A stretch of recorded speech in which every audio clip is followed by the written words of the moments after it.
Hey everyone, Terry V. Harrison here with another edition of Let's Talk Bree, bold, real, and impactful. We certainly have a Bree discussion today as we chat with my special guest, Beth Brunk. Hi, Beth, how are you?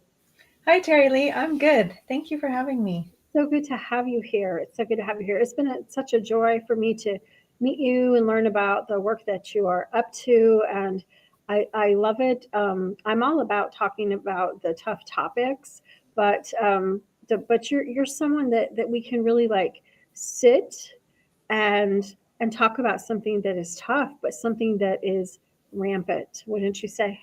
Yes. Yes. So let's not keep it quiet. Let's bring it to the forefront. And so, if it's all right, I'll introduce you more formally, and then we'll chat for a few minutes. Yes. Yes. Let's Yes. do Yes. It's my pleasure to introduce you all to Beth Brunk. After being in an abusive marriage riddled with explicit video addiction, sexual abuse, and blatant lies, Beth wanted her pain to end, the tightness in her chest to ease so that she could take a deep breath. Beth doesn't believe that we can be healed fully in this life. We are human and full healing will come later. However, she's convinced that the Bible teaches us to continue to work on healing and breaking generational strongholds, agreements, and curses, and she does the work daily. Beth is a coach to help women who have been through intimate partner betrayal. Beth, welcome. Hi. Thank you. It's so great to give you an opportunity and just for us to be able to chat a little bit about this topic because while I believe it's something that we don't talk about every day, and I'm sure you can shed a lot of light to that. I believe that it's an important topic. So maybe we should start there, if you will, and that's um, is this something that it's going on in a lot of places, but in a lot of relationships. But do people talk about it? In my experience, no. Um, if a woman does know that her husband is using explicit videos, she probably is not talking about it because there's a lot of shame. And if she has ever opened up about anything else that's really hard in her marriage, there has potentially been victim blaming and victim shaming. And so, why would she open up to anyone and share something that is so personal and so, oh, is there another English word? Mm, um, mm, yeah, just intimate, mm, maybe. mhm, mhm, mhm. So when you're in the middle of this, where can people go? Where can they go for help? Oh, that is such a good question. Can I first say where not to go and what not to do? Oh, please. Oh, please. Yes, oh, please do it. Please, if you're in the middle of this, please don't go to couples therapy. Mm, And that might be kind of surprising because this is obviously a couple issue. However, I don't believe that it is a couple issue. I believe that it's a him issue. mm, He's the one that's making the choice to use explicit videos, and she is the one who is getting the residual ripples from that use. So don't go to couples therapy, but do go to therapy separately. He needs to have his own therapist and she needs to have her own therapist. And if at some point those two therapists say, yes, it's time for us to now work together as a couple, then you can do that. I know in my area where I live, there is a brother and sister who actually are CSAT therapists. So they're certified sex addiction therapist. mm, And he works with the men, she works with the women, and they will actually eventually bring the couple together. But it's better for him to go work on his issues separately and you to work on your pain and your hurt from being betrayed. that's good. There's also support groups Mhm, for people that have been betrayed by their partner. There are coaches. I'm a coach. I work with women who have been betrayed, and I would love to support anyone who needs that support. And safe people.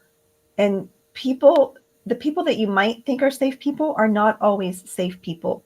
So being able to identify who safe people are is very important.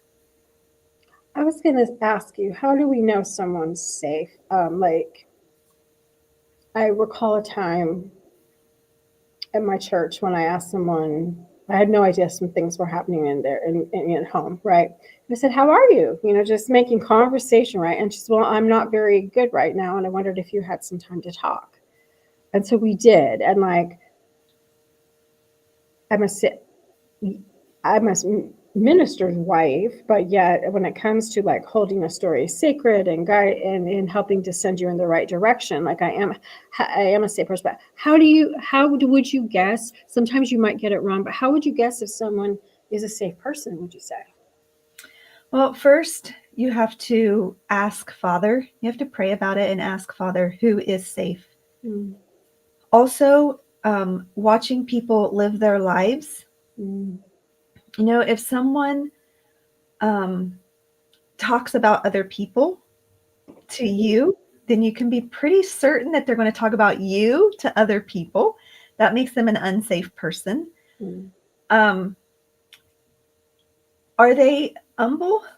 Mm. Are they willing to be honest? Mm-hmm. Because someone who is not humble but can be arrogant or egotistical, they're going to think they have all the answers. They're going to think they know exactly what you should do.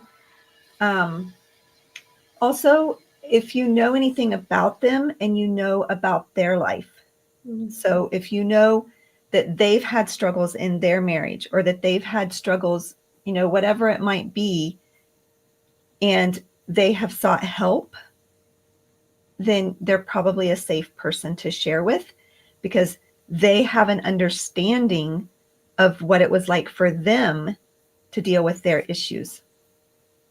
And you're looking for wisdom. So sometimes the younger people can have a lot of wisdom, but more often than not, it's going to be older people that have wisdom because they've lived a lot longer than us younger ones. So they have wisdom and they are more than likely going to be safe as well.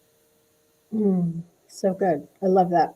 Um, I've heard you share, and I think this is important in light of this whole discussion. So now we know um, who we might want to go to on the outside should we find ourselves in a situation and need to and want to seek help, right? But I've heard you talk, and I think it is equally as important. And I don't want to project what comes first.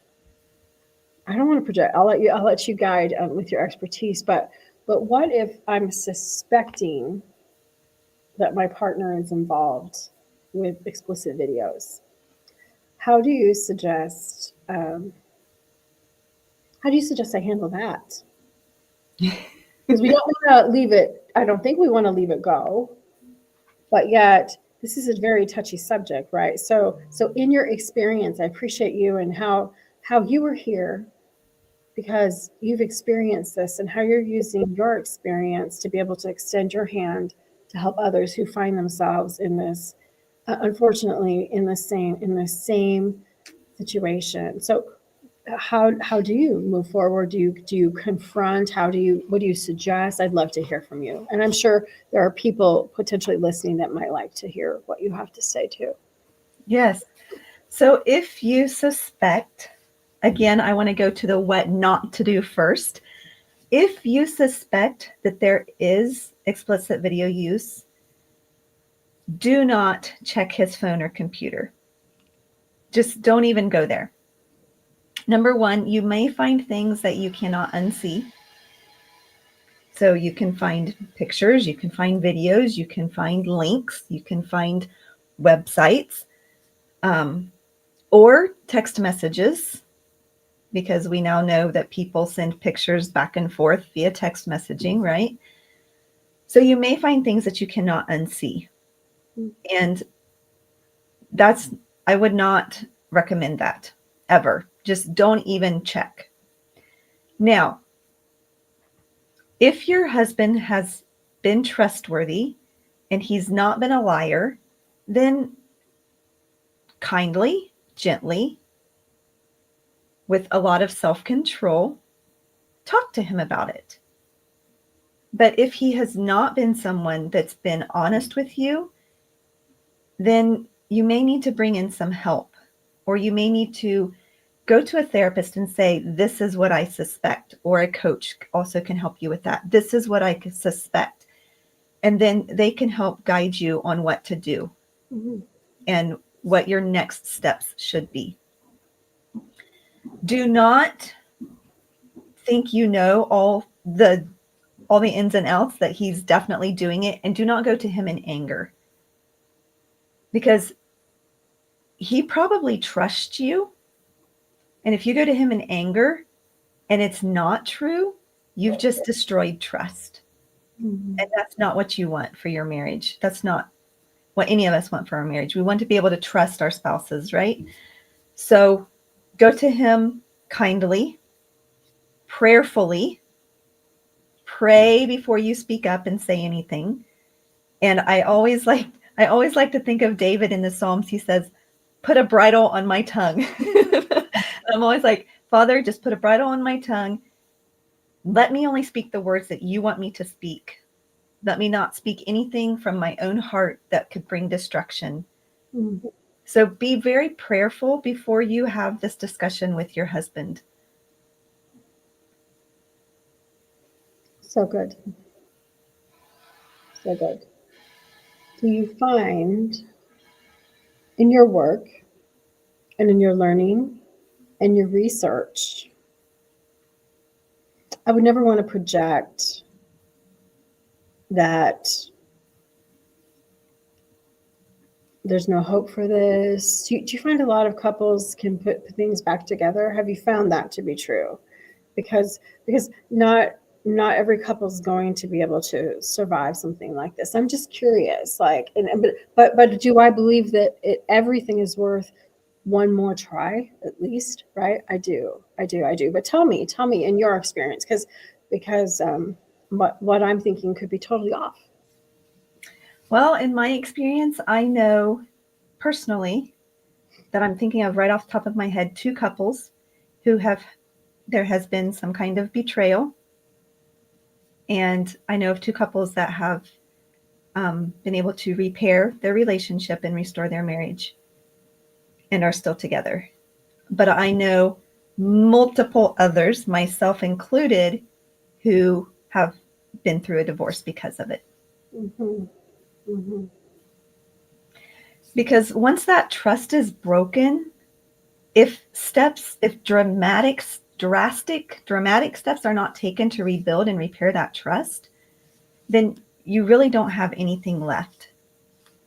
Yes, love is great, but love covers a multitude of sins. That's what the Bible teaches us, right? Yes.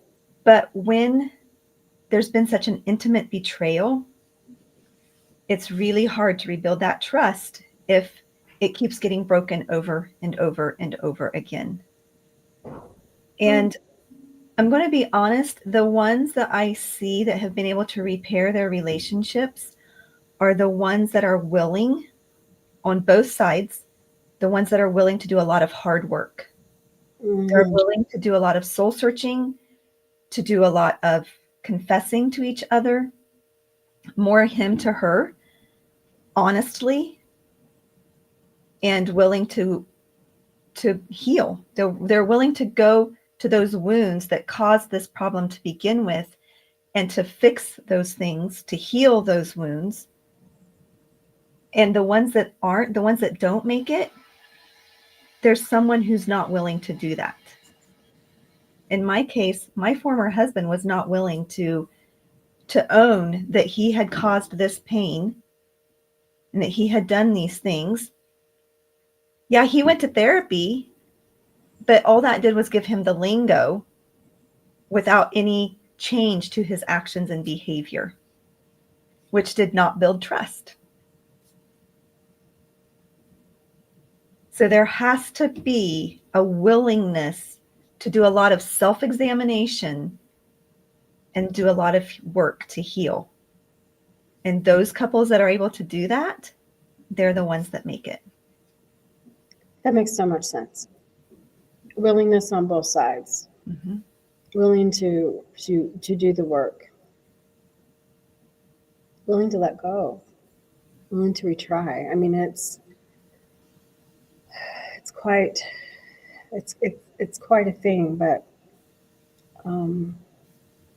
what a joy perhaps on the other side if they can get past it and be able to move forward. And on the flip side, then if you are not able to make it, going through enough healing, I would imagine, then to potentially look at, could you be involved in it, give another relationship a chance in the future? Like it's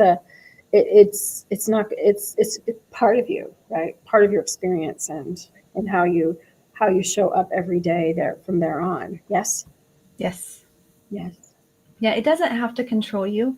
Like it doesn't control me. Yes, I'm in that line of work, but I have learned to not take on other people's things and to not, no, I've done so much healing that I'm not triggered by other people's stories anymore.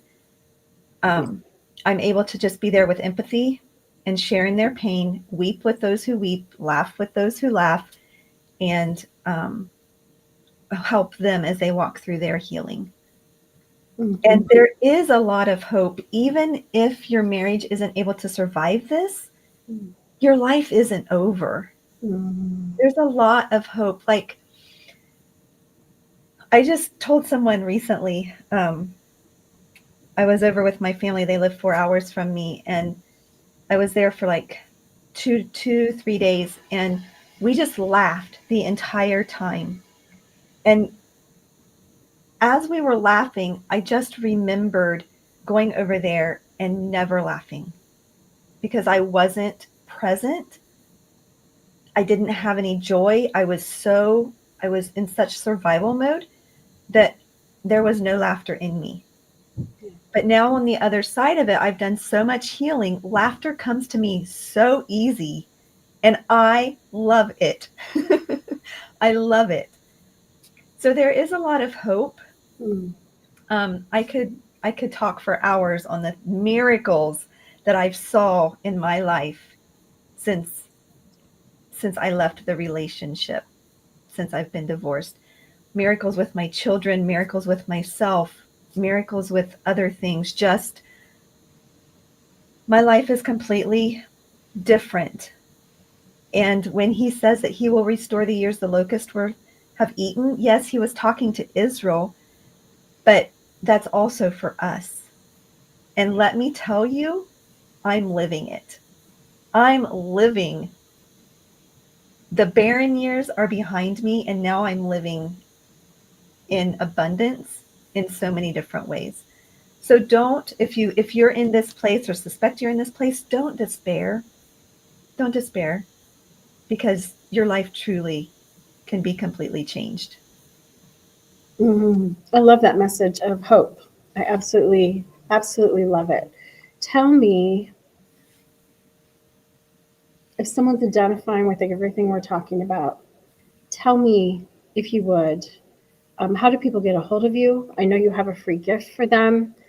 Tell just how are they able to get in touch, and do you offer even a complimentary initial conversation? So tell us a little bit about what that's like. Yes. So I have a website, bethbrunk.com, and I do offer a free 20-minute consultation.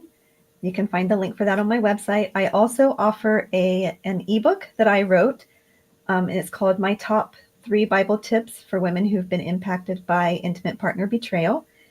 And in that ebook, I talk about praying scripture over your family, closing those boundaries, tightening up those boundaries for your home, smooshing Bible verses together. I love to do that. In fact, I'm working on a new one. I wrote down this morning I need to get these put together, but there's so much encouragement in the Bible. And, if reading it just like it is wonderful, but we can take verses from Psalms and Proverbs and we can put them with verses in Matthew and Romans and just, it's so encouraging. So I have some of that in there.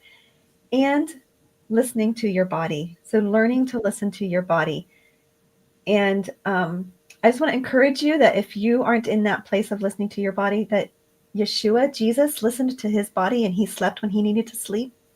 He did what he needed to for himself. So let that be an example to you and follow his example. So you can find that complimentary free call on my website as well as my ebook. Thank you. Thank you. Thank you, Beth. So you can find Beth at bethbrunkcoaching.com. Beth, thank you for sharing. Just Brunk.com. Oh, goodness. bethbrunk.com. My apologies. And Beth, thank you. Thank you for sharing everything from what to do if you expect, who to reach out to, who not to reach out to, how to approach your spouse, and then the encouraging message of hope that about how whether you stay with your spouse or not, that there is hope for you in your life. So Beth, I thank you. Thank you for shedding light on this very important subject. And I would look forward to chatting with you again anytime here at Let's Talk Bree. So thank you, Beth, and thank you, everyone. Thank you, Terry. Have a great day. Bye.